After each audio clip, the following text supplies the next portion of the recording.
ಬೆತ್ತಲೆ photo viral ಮಾಡುವುದಾಗಿ ಬೆದರಿಕೆ ಒಡ್ಡಿದ್ದಕ್ಕೆ ಹೆದರಿ ಯುವಕನೋರ್ವ ಆತ್ಮಹತ್ಯೆಗೆ ಶರಣಾಗಿರುವಂತಹ ಘಟನೆ ಬೆಂಗಳೂರು ಹೊರವಲಯದ ಹೆಸರುಘಟ್ಟ ರಸ್ತೆಯ ಶಾಂತಿನಗರದಲ್ಲಿ ನಡೆದಿದೆ. ಇನ್ನು ಕೇರಳ ಮೂಲದ ಜಗನ್ ಮೋಹನ್ 25 ವರ್ಷ ಮೃತ ವಿದ್ಯಾರ್ಥಿ ಖಾಸಗಿ ಕಾಲೇಜಿನಲ್ಲಿ MBA ದ್ವಿತೀಯ ವರ್ಷದಲ್ಲಿ ವ್ಯಾಸಂಗ ಮಾಡ್ತಾ ಇದ್ದ. ಕಾಲೇಜು ಸಮೀಪದಲ್ಲಿರುವ ಶಾಂತಿನಗರದಲ್ಲಿ ರೂಮ್ ಬಾಡಿಗೆ ಪಡೆದು ವಾಸವಿದ್ದ. ಡೆತ್ ನೋಟ್ ಬರೆದಿಟ್ಟು ನೇಣು ಬಿಗಿದುಕೊಂಡು ಆತ್ಮಹತ್ಯೆ ಮಾಡಿಕೊಂಡಿದ್ದಾನೆ.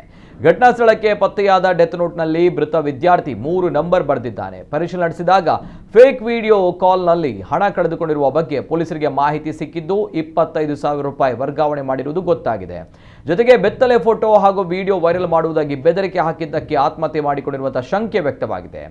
ಸೋಲದೇವನಹಳ್ಳಿ ಪೊಲೀಸರಿಗೆ ಮಾಹಿತಿ ತಿಳಿತಾ ಇದ್ದಂತೆ ಸ್ಥಳಕ್ಕೆ ಭೇಟಿ ನೀಡಿ ಪರಿಶೀಲನೆ ನಡೆಸಿದ್ದಾರೆ. ಇನ್ನು ಆಸ್ಪತ್ರೆಯಲ್ಲಿ ಮರಣೋತ್ತರ ಪರೀಕ್ಷೆ ನಡೆಸಿ ಮೃತದೇಹವನ್ನು ಕುಟುಂಬಸ್ಥರಿಗೆ ಹಸ್ತಾಂತರ ಮಾಡಲಾಗಿದೆ. ಸದ್ಯ ಈ ಪ್ರಕರಣ ಸಂಬಂಧ ದಾಖಲಾಗಿದೆ.